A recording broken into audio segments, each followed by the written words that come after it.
В Национальном музее Коми открылась юбилейная выставка «Зосима Панев. Человек эпохи». Она посвящена столетию известного политика и общественного деятеля республики.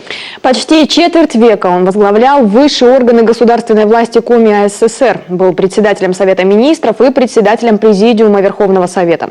Любовь Лапина изучила биографию политика. Строительство лесопромышленного комплекса и железной дороги Микунь-Сыктывкар, открытие Сыктывкарского государственного университета и театра оперы и балета.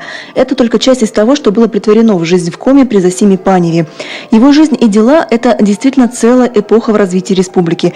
За годы его работы на самых высоких постах Коми АССР добилась огромного прорыва в социально-экономическом и культурном развитии, во многом благодаря его личным качествам.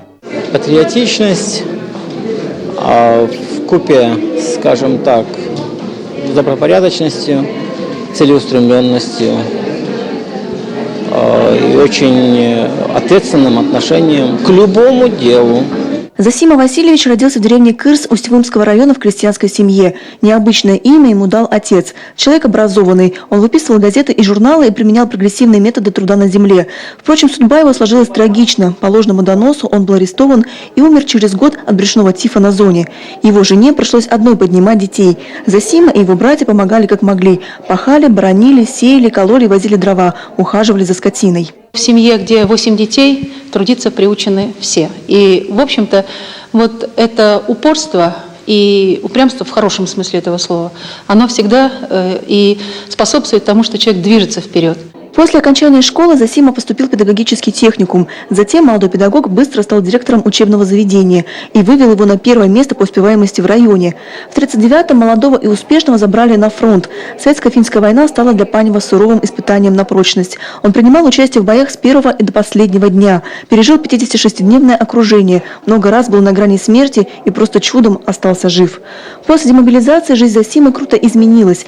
Первый секретарь Коми обкома партии Алексей Тараненко уговорил 25-летнего Панева сменить профессию и перейти на партийную работу, а затем не пустил его во второй раз на фронт в 41-м. В тылу ему предстояла другая битва за хлеб. Папа был тогда очень худой, несколько раз даже в обморок падал, из-за голода, из-за усталости. Но это тоже было почти естественное явление тогда.